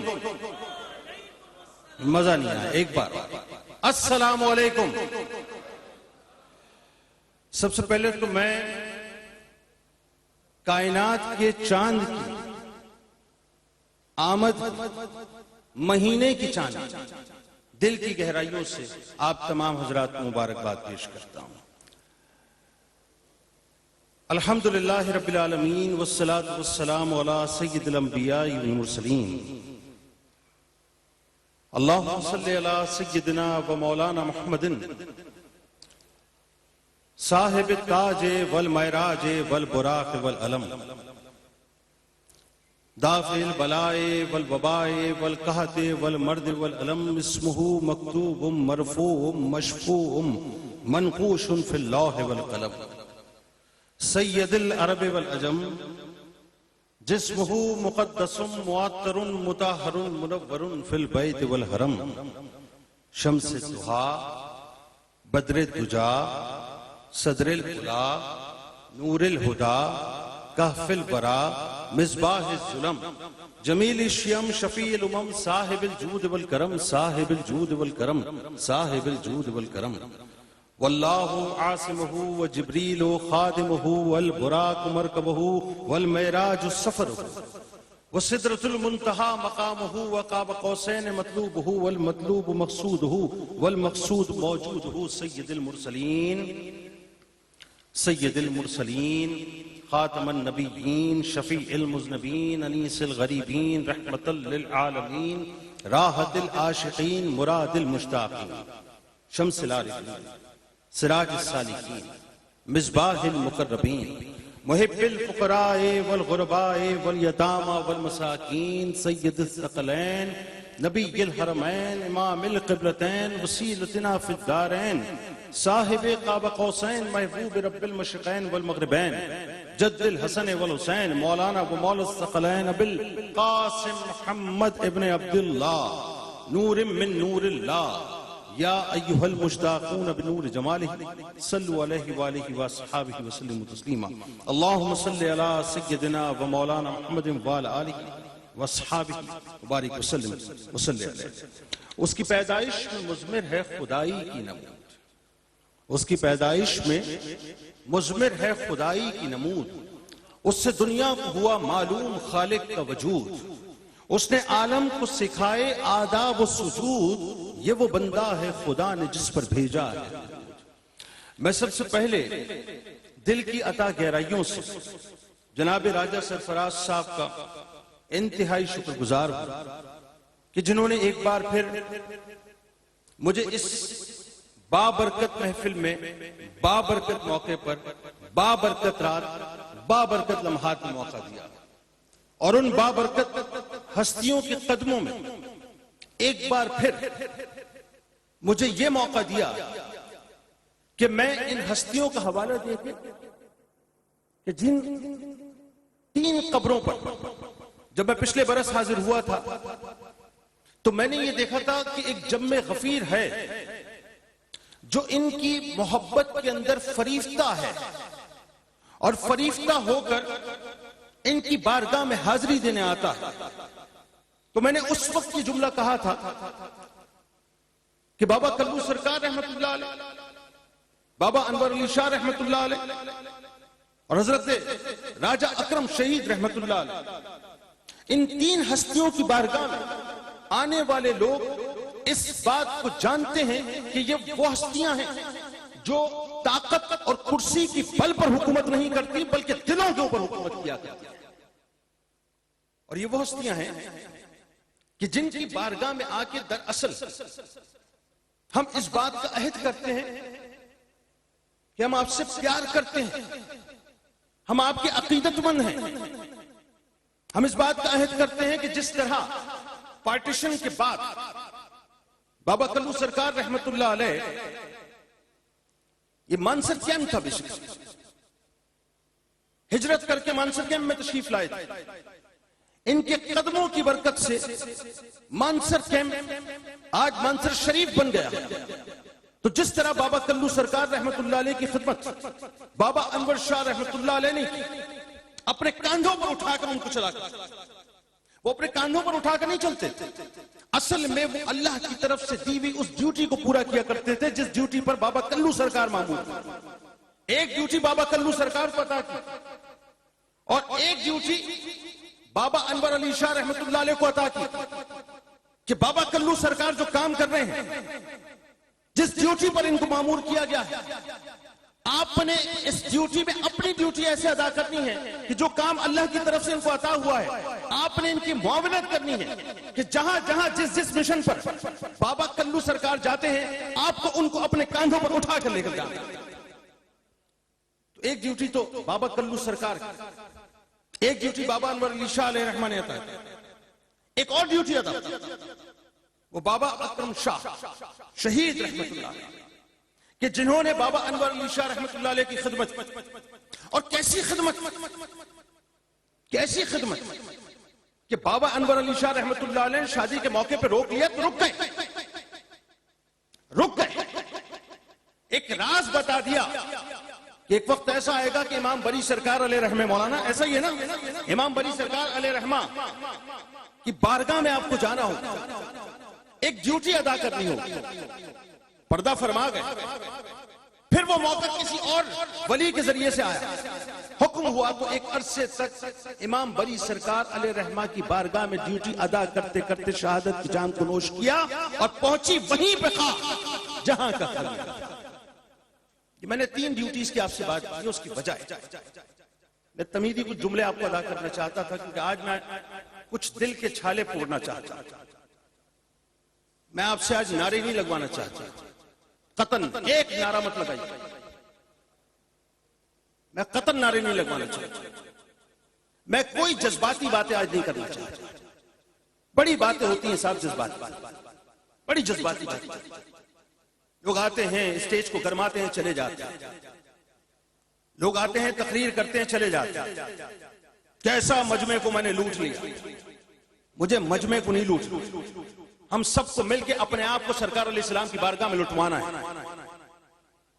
وہ خریدار ہیں ہمارے، ہمیں اصل میں اس بارگاہ میں جانا جو محمد بھی ہیں، جو محمد بھی ہیں، احمد بھی، محمود بھی، طہا بھی، یاسین بھی، مدثر بھی، مزمل بھی، شاہد بھی، مشہود بھی ہیں، بشیر بھی، نذیر بھی، ہادی بھی، منظر بھی، سراج بھی، منیر بھی، صادق بھی، امین بھی، خزانہ رحمت کی کنجی بھی، جنت کی کلید بھی، لغزشوں سے درگزر کرنے والے بھی ہیں، خطا کاروں کو معاف کرنے والے بھی، جو صاحب برہان بھی، صاحب بیان بھی، نور ازل بھی ہیں، حسن ازل بھی ہیں، نور مبین بھی ہیں، نور الہدا بھی، نور خدا بھی ہیں، نور جہاں بھی ہیں، جن کے اوصاف قرآن بیان کرتا ہے، کہیں برفان لک ذکر کہہ کر تو کہیں وما ارسلناک الا رحمت للعالمین کہہ کر،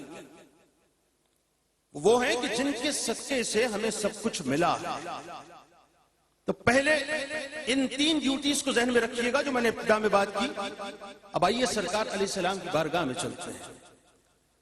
سہیل بھٹی صاحب میرے بہت پیارے دوست ہیں، ان کے حکم پہ یہاں پر موجود، وکیل صاحب بہت ممتاز مصور ہیں، بہت ممتاز مصور ہے پاکستان سے، مصوری کرتے ہیں،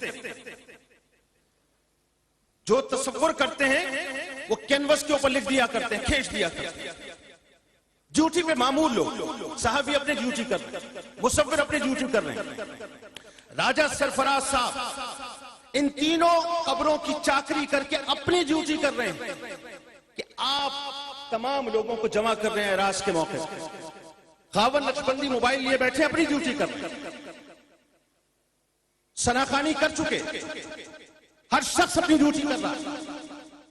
میں یہاں پر کھڑا ہوں، اپنی ڈیوٹی کر رہا ہوں، آپ یہاں پر موجود ہیں، سب اپنی اپنی ڈیوٹیاں کر رہے ہیں، سب اپنی اپنی ڈیوٹیاں کر رہے ہیں۔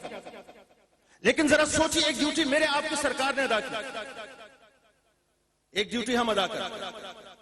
آج بڑی کوشش کروں گا بات آپ تک پہنچا دوں۔ ایک ڈیوٹی ہم سب انڈیویجول کیپیسٹی میں اپنی اپنی ادا کر رہے ہیں۔ سہیل بھائی میری بات پہنچ رہی ہے؟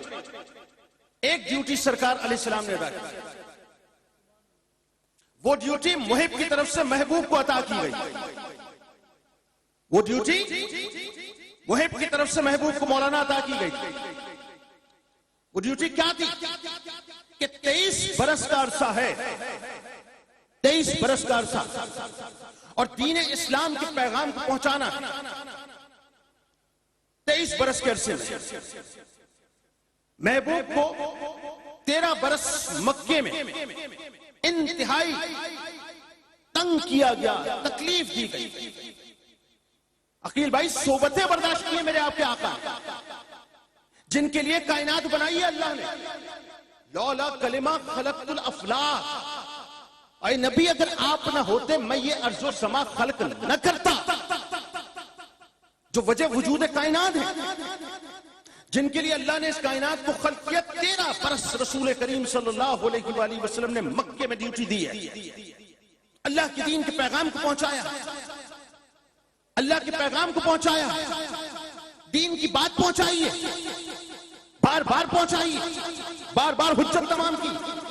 کہیں رسول پر مکے کی گلیوں کو تنگ کیا گیا, کہیں ان کے راستے میں, ارے وہ محبوب کے جن کے تلووں کو عرش بوسے دے, ان تلووں کے نیچے کانٹے بچھائے گئے ہیں, کانٹے بچھائے گئے. وہ محبوب کہ جن کے جسم اتھر کو فرشتے بوسے دیں, اس محبوب کے مقدس جسم اتھر پر پتھر برسائے. وہ محبوب جو پاکوں کے پاک ہیں, جن کی نگاہیں ہمارے گندے وجود پہ پڑ جائیں تو ہمیں پاک فرما دے. اس محبوب کی کمر اتھر پر اونٹ کی اوجڑی رکھی گئی, بے انتہا تکلیف دی گئی. شیب ابی طالب, ڈیوٹی کا لفظ ذہن میں رکھیے گا. میں بہت کام کی بات آخر میں آپ سے کرنے جا رہا ہوں, یہ لفظ ڈیوٹی ذہن میں رکھیے گا. شیب ابی طالب میں میرے آپ کے آقا سہیل بھائی پتے ابال ابال کر کھانے پر مجبور کیا گیا. 3 برس گزارے, 3 برس شدید ترین سوشل بائیکاٹ, اتنا شدید ترین سوشل بائیکاٹ تھا کہ چمڑے ابال ابال کر میرے آپ کے محبوب صلی اللہ علیہ وآلہ وسلم کو, میرے آپ کے آقا کو, جن کا صدقہ ہم کھاتے ہیں کہ انما انا قاسم واللہ یوتی, اللہ مجھے عطا کرتا ہے میں تقسیم کرتا ہوں, جن کے صدقے پوری کائنات میں خزانے بٹ رہے ہیں. 3 برس تک رسول اللہ صلی اللہ علیہ وآلہ وسلم کو شیبی ابی طالب میں اس حد تک حبس بیجا میں رکھا گیا کہ تمام جتنی بھی رسد تھی اس کو روک دیا گیا. میرے آپ کے آقا جن کا صدقہ ہم ایک ایک نوالا کھاتے ہیں, ان کو پتے اور چمڑے ابال ابال کر کھانے اور پینے پر مجبور کیا. بہت مختصراً باتیں کرتے کرتے آگے بڑھوں گا. کسی موضوع پر رک جاؤں تو مجھے گھنٹوں چاہیے اس پر بات کرنے کے. اسی شیبی ابی طالب پیارے چچا گئے, اسی شیبی ابی طالب وہ جو 1 سال تھا پورا عام الحزن بنا, خاتون اول محسنہ اسلام حضرت خدیجہ الکبریٰ سلام اللہ علیہا بھی پردہ فرما گئی. 1 ہی برس کے اندر 2 پیارے جدا ہو کر چلے گئے. یہ نبی کی بات کر رہا ہوں میں آپ سے, چھوڑ دیجئے ابھی صحابہ کا تو تذکرے, پھر تو بہت بات آگے نکل جائے گی, صرف نبی کی بات کر لیں. پھر آپ کو اس کعبے کو چھوڑنے پر مجبور کیا گیا جو کعبہ میرے نبی کو ان کی جان سے زیادہ پیارا, کہ جس وقت میرے آپ کے آقا مولا صلی اللہ علیہ وآلہ وسلم ہجرت فرما رہے تھے تو بار بار کعبے کی طرف پلٹ کر دیکھتے تھے, بار بار اور فرماتے تھے, اے کعبہ تو ہمیں جان سے زیادہ عزیز, ہم تجھے چھوڑنا نہیں چاہتے, لیکن کیا کروں کہ میری قوم مجھے اس زمین پہ رہنے نہیں دے. اس کعبے کو چھوڑ کے گئے, اس زمین کو چھوڑ کے گئے جس زمین کی قسم اللہ نے محبوب کے چلنے پھرنے کی وجہ سے قرآن میں اٹھائی کہ لَأُقْسِمُ بِهَٰذَا الْبَلَدِ وَأَنْتَ حِلٌّ بِهَٰذَا, کہ نبی کا چلنا پھرنا اتنا پیارا ہے. بھئی وہاں تو خانہ کعبہ بھی تھا, وہاں تو خانہ کعبہ بھی تھا, وہاں تو حجر اسود بھی تھا, وہاں پر حتیم بھی تھا, وہاں پر مطاف بھی تھا, وہاں پہ مقام ابراہیم بھی تھا, وہاں پہ بی بی حاجرہ سلام اللہ علیہا صحیح بھی کیا کرتی, لیکن اللہ نے کسی شے کی قسم نہیں کھائی. محبوب کا چلنا پھرنا اتنا پسند آیا, لَأُقْسِمُ بِهَٰذَا الْبَلَدِ وَأَنْتَ حِلٌّ بِهَٰذَا الْبَلَدِ, کہ محبوب تمہارے چلنے پھرنے کی وجہ سے مکے کی قسم. تو وہ مکہ, وہ مکے کی گلیاں, وہ تمام تر فضائیں سرکار علیہ السلام کو چھوڑنی پڑی, مدینہ ہجرت کرنا پڑی. پھر مدینے کے 10 برس ڈیوٹی ذہن میں رہا. مدینے کے 10 برس ایک نئے باب کا آغاز ہوتا ہے. پھر جنگوں کا آغاز ہوتا ہے, غزوات کا آغاز ہوتا ہے, پھر تنگدستی کا آغاز ہوتا ہے. یعنی ایک موقع ایسا بھی آتا ہے کہ لشکر کے پاس کچھ کھانے کو موجود نہیں, اور وہاں تو مواقع رہتے تھے کہ میرے سرکار 2 وقت کا کھانا نہیں کھایا کرتے تھے, کہ جس وقت مکے ہی سے نکلنے سے پہلے کوہ صفا پہ آپ کے میرے آقا موجود ہیں, جبرائیل امین ساتھ موجود ہیں, گفتگو ہو رہی ہے, اے جبرائیل شام کو, مفہوم بتلا, خدا کی عزت و جلال کی قسم, شام کو آل محمد آل رسول صلی اللہ علیہ وآلہ وسلم کے پاس ایک ہتھیلی بھر ستو اور ایک مٹھی بھر جو کا آٹا تک نہیں ہوتا. اس وقت اللہ تعالیٰ نے آسمانی فرشتے کو بھیجا اور پوچھا, پہلے تو میرے محبوب کو جا کر سلام پیش کرو اور پوچھو, اس سے کہو کہ جو اس نے کہا ہم نے سنا, اب وہ کیا چاہتا ہے بتلائے. آ کے سلام پیش کیا, عرض کیا رسول اللہ صلی اللہ علیہ وآلہ وسلم, اللہ فرماتا ہے کیا چاہتے ہیں بتائیں. کوہ تہامہ ہم سونے کا بنا دیں, چاندی کا بنا دیں, یاقوت کا بنا دیں, زمرود کا بنا دیں. آپ فرمائیے آپ نبی بادشاہ بننا چاہتے ہیں, نبی بندے بننا چاہتے ہیں, قربان جائیے سرکار علیہ السلام پر, جن کے پاس اتھارٹی تھی, اختیاری فقر تھا, اختیاری فقر تھا. جملے پہ غور کیجئے, وہ اختیاری فقر تھا, یہ بھی اختیاری فقر ہے. وہ نبی ہیں, یہ نبی کے غلام ہیں. نبی نے فقر کو اختیار کیا تو غلاموں نے بھی فقر کو اختیار کیا, کہ وہاں پر سرکار علیہ السلام نے فرمایا میں نبی بادشاہ نہیں بننا چاہتا, نبی بندہ بننا چاہتا ہوں. تو ڈیوٹی سرکار نے اللہ کے دین کے پیغام کو پہنچانے کے لیے پوری دین پہنچا, پوری رات میرے آپ کے سرکار عبادتیں کیا کرتے تھے نا. جواب دیجئے, عبادتیں کرتے تھے نا, پوری رات میرے سرکار روتے تھے نا, پوری رات سرکار کھڑے ہو کر اس حد تک عبادتیں کرتے, اس حد تک دعائیں کرتے, اس حد تک روتے اور گڑ گڑاتے کہ آپ کے قدمین شریفین متورم ہو جایا کرتے تھے. اسی لیے تو یا ایھا المزمل اتر گئی, اسی لیے تو سورہ مزمل کو اتار دیا. یہ امت کا غم تھا. سرکار علیہ السلام نے اپنی ڈیوٹی کو پورا کیا.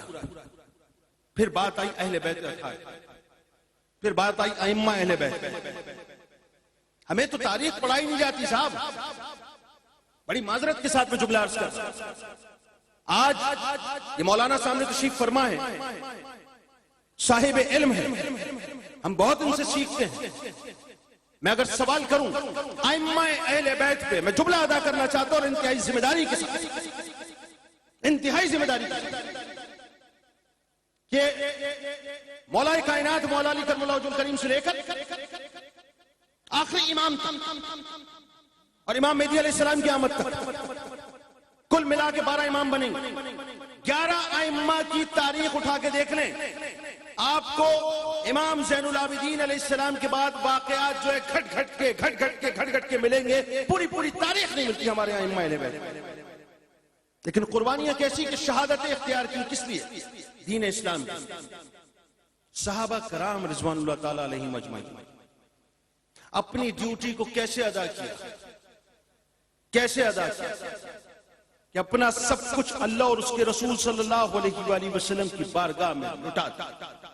اپنا سب کچھ لٹا دیا, سب کچھ اللہ اور اس کے رسول صلی اللہ علیہ وآلہ وسلم کی بارگاہ میں قربان. اس لیے کہ ہم ایک بہترین امت بن جائیں, ہم ایک بہترین امت بن جائیں, ہم ایک بہترین امت. وہ میسج جو اللہ نے اپنے محبوب کو دیا, وہ میسج ایز اٹ از سرکار مدینہ صلی اللہ علیہ وآلہ وسلم نے پاس آن کر دیا. وہ پیغام جو سرکار مدینہ صلی اللہ علیہ وآلہ وسلم نے دیا, وہ ائمہ اہل بیت نے پاس آن کر دیا. وہ پیغام جو صحابہ کرام رضوان اللہ تعالی علیہم اجمعین نے سرکار علیہ السلام سے پرسیو کیا, وہ امت کو ٹرانسفر کر دیا. اب سوال یہ ہے کہ امت کہاں پر کھڑی ہے؟ پھر یہی پیغام جب تابعین کے پاس پہنچا تو تابعین نے اس پیغام کو آگے بڑھایا. یہی پیغام جب تبع تابعین کے پاس پہنچا تو تبع تابعین نے اس پیغام کو آگے بڑھایا. یہی پیغام جب اولیاء کرام کے پاس پہنچا اولیاء کرام نے اس پیغام کو آگے بڑھایا. حضور غوث الاعظم دستگیر حضرت شیخ عبد القادر جیلانی رضی اللہ تعالیٰ عنہ بغداد میں بیٹھ کر پوری دنیا کے مسلمانوں کے اوپر ان کے قلوب کے اوپر حکومت کر رہے ہیں. یہی پیغام جب ہند میں پہنچا تو خواجہ معین الدین چشتی رحمت اللہ علیہ نے اس پیغام کو ہم گناہگاروں تک ایسے پہنچایا کہ بر صغیر پاک و ہند میں آج اگر دین اسلام موجود ہے اور کلمہ طیبہ کی رمق موجود ہے اور میرے آپ کے گھر میں اگر کلمہ طیبہ پڑھا جا رہا ہے تو خواجہ معین الدین چشتی رحمت اللہ علیہ کا فیضان ہے. میں بہت مختصر بات کر رہا ہوں تاکہ بات سمجھ آئے. اب یہی پیغام ہمارے پاس پہنچا. یہی پیغام ہمارے پاس. اب آئیے اس بات کی طرف جو میں ادا کرنا چاہتا ہوں کہ ایک ڈیوٹی میرے آپ کے مولا میرے آپ کے آقا حضرت محمد مصطفیٰ صلی اللہ علیہ وآلہ وسلم نے ادا کی. ایک ڈیوٹی اہل بیت اطہار نے ادا کی. ائمہ اہل بیت میں شہادت اللہ کی راہ. ایک ڈیوٹی صحابہ کرام رضوان اللہ تعالیٰ علیہ مجمعین نے ادا کی. اپنا سب کچھ اللہ اور اس کے رسول کی راہ میں لٹا دیا. لیکن امر بالمعروف و نہی عن المنکر سے کبھی نہیں ہوئی. کبھی نہیں. نو کمپرومائز. جہاں نیکی کے حکم کی بات ہے جب برائی سے روکنے کی بات ہے اپنا کردار پورا کیا. تابعین تبع تابعین اولیاء کرام. آج بھی علماء حق موجود ہیں. میں یہ نہیں کہتا کہ نہیں. لیکن ایک سوال اس وقت مجمع میں جتنے بھی لوگ موجود ہیں اور جہاں جہاں مجھے اس وقت کیو ٹی وی کے ذریعے سے سنا جا رہا ہے اپنے دل پر ہاتھ رکھ کر اس بات کو سوچیے. اپنے دل پر ہاتھ رکھ کر ایک لمحے کے لیے اپنی آنکھوں کو بند کیجئے اور اپنے دل پر ہاتھ رکھ کے اس سوال کو اپنے اندر پیدا کیجئے. میں سہیل بھائی سے بھی گاڑی میں بات کر رہا تھا, عقیل بھائی سے بھی گاڑی میں بات کر رہا تھا. جب میں آئے تھے ہم ساتھ ہی آئے تو عقیل بھائی نے بڑا اچھا جملہ, سہیل بھائی نے بڑا اچھا جملہ تھا کہ اللہ کے جنید بھائی کتنا آسان دین ہو گیا, کتنا آسان دین ہو گیا. آج ہم ضائف کر کر جاتے اللہ رسول کی بات کرتے اچھے موسم کے اندر بیٹھتے ہیں ثواب کماتے ہیں واپس آ جاتے ہیں. وہ کون لوگ تھے, بات داتا گنج بخش علی حجویری علیہ رحمہ کی ہو رہی تھی, ارے وہ کون لوگ تھے جلاب سے چلے اور کیسے چلے کہ سینکڑوں میل کا سفر طے کرنے کے بعد محمود غزنوی کا دور ہے. ذرا سوچئے مسعود غزنوی کے ساتھ آ رہے ہیں 1000 سال پہلے کم و بیش 1000 سال پہلے. وہ کون لوگ تھے کہ جنہوں نے اپنا سب کچھ لٹایا دین حق کی راہ میں اور لا کر لاہور کے اندر ایسا پڑاؤ ڈالا کہ لاہور نہ رہا بلکہ داتا کا نگر بن گیا. کہ وہ لوگ تھے جنہوں نے قربانیاں دی. ہمارا پرابلم کیا ہے؟ ہمارا پرابلم یہ ہے کہ آج ہم اپنی ڈیوٹیز کو سمجھ نہیں, ہم سمجھ نہیں. ایک بات ابھی شمس الرحمان مشہدی صاحب فرما رہے تھے, اس بات کو اگر میں کھولوں تو اتنی بھیانک ترین بات ہے کہ ہمیں پتہ ہی نہیں ہے کہ آج ہم کر کیا. اپنے اعمال کو ہم نے ڈیجیٹل آگ لگانا شروع کر دی. میں یہ اصطلاح استعمال کر رہا ہوں, بلکہ یوں کہیے کہ اپنے اعمال کو ہم نے ڈیجیٹلی فائر کرنا شروع کر دیا. ہمیں پتہ ہی نہیں ہے ہم کر کیا رہے ہیں. انہوں نے تو ایک پہلو بتایا کہ دوسروں کے عیبوں پر پردہ ڈالیں. بات صرف اتنی سی سمجھ آئی نا کہ کسی کا عیب پتہ چل جائے تو آگے نہ بتائیں. آج تو یہ موبائل فون میرے پاس موجود ہے, یہ موبائل فون میرے پاس موجود ہے, اس پر واٹس ایپ بھی موجود ہے, اس پہ فیس بک بھی موجود ہے, اس پہ ٹویٹر بھی موجود ہے, اس پہ سوشل میڈیا بھی موجود ہے. آپ ایپ کھولنے کی بات کرتے ہیں, ہم تو ایک کلک کے اوپر لاکھوں اور کروڑوں لوگوں کے ایپ کھول دیا کرتے ہیں. اور نہیں اگر کرتے تو مجھے چیلنج کر دیجئے, میں ثابت کر دیتا ہوں. ہم تو لوگوں کے گھروں میں گھس چکے ہیں, لوگوں کے بیڈ رومز میں چلے گئے, گوسپس کے نام پر, غیبت کے نام پر, بہتان کے نام پر, جھوٹ کے نام پر ایک دوسرے کے ہم کپڑے اتارتے ہیں. عالم یہ ہو چکا ہے کہ ٹویٹر پر آپ ایک ٹویٹ کیجئے، کسی کے نام سے ٹویٹ کیجئے، آپ اس کو جانتے ہوں نہ جانتے ہوں، آپ شرعی فریضہ سمجھیں گے اس بات پہ، خدا نہ خواستہ معاذ اللہ ثم معاذ اللہ، کہ آپ جب تک اس غیبت کے الیکٹرانک خانے کے اندر یا الیکٹرانک غیبت خانے کے اندر یا الیکٹرانک بہتان خانے کے اندر آپ جب تک داخل نہ ہو جائیں اور اپنا فرض ادا نہ کر لیں، اس وقت تک آپ کی ہماری پیاس نہیں بجھتی۔ ایسا ہوتا ہے کہ نہیں کہ فیس بک پر صورتحال یہ ہو گئی ہے، آپ ایک پوسٹ لگاتے ہیں، آپ اس کے بعد لوگوں کے میمز اس کے اوپر لگاتے ہیں، آپ لوگوں کی اس پہ معاذ اللہ کریکٹر اسیسینیشن کرتے ہیں، آپ کو معلوم ہو کہ یہ صحیح ہے یا غلط ہے، آپ ایک شرعی فریضہ سمجھتے ہیں کہ اس میں آپ اپنا حصہ ڈال کر جائیں۔ ہمیں معلوم ہی نہیں ہے کہ واٹس ایپ پہ جس نے ہمیں ویڈیو بھیجا ہے، ہمیں فیس بک پہ جس نے ویڈیو بھیجا ہے، ہمیں واٹس ایپ پہ جس نے تصویر بھیجی ہے، وہ فوٹو شاپڈ ہے، وہ کراپڈ ہے، وہ ایڈیٹڈ ہے، وہ ڈاکٹرڈ ہے، ہم اس کی تحقیق میں جانا ہی نہیں چاہتے۔ ایسا لگتا ہے کہ شریعت نے معاذ اللہ ثم معاذ اللہ ہم پر فرض کر دیا ہے کہ جب تک وہ تصویر ہم فارورڈ نہ کر دیں، وہ ویڈیو ہم فارورڈ نہ کر دیں، جب تک ہم چند گروپس میں چند لوگوں کو فارورڈ نہ کر دیں، اس وقت تک ہمارے دل کو تسکین نہیں ملتی۔ دوسرے لفظوں میں ہم اپنے ہاتھوں سے اپنی اعمال کو ڈیجیٹلی فائر کر رہے ہیں، کیونکہ سرکار کی حدیث کا مفہوم ہے کہ غیبت کرنے والا ایسا ہے کہ جس نے اپنے تمام گناہوں کو آگ لگا دی، تباہ برباد کر دیا۔ بہتان لگانے والا معاذ اللہ جہنم کی اس کنویں میں ہوگا جہاں پر جہنمیوں کا خون اور پیپ، آپ اپنے ہاتھوں سے اپنے اعمال کو آگ لگا دیں۔ ہمیں اندازہ ہی نہیں ہے صاحب، ہم سمجھنا ہی نہیں چاہتے۔ ہمیں اصل میں اپنی ڈیوٹیز سے ہٹا کر ان موبائلز کے چکر میں الجھا دیا ہے، ان ایپس میں الجھا دیا، یوں سمجھ لیجئے کہ ایک دجالی فتنہ ہے جو ہمارے چاروں طرف گھوم رہا ہے۔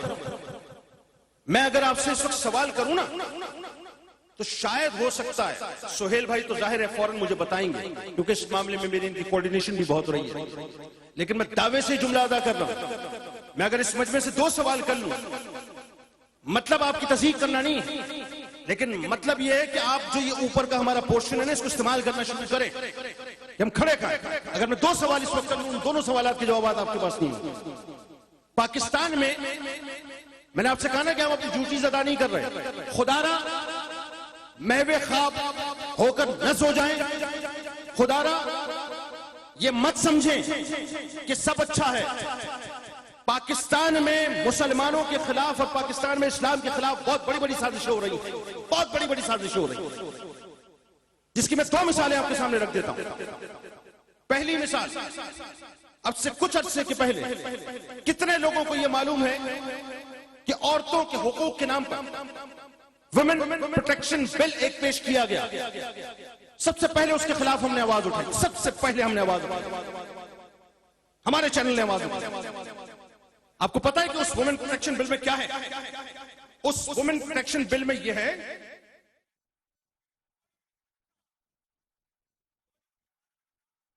خدا کا خاص ایک احسان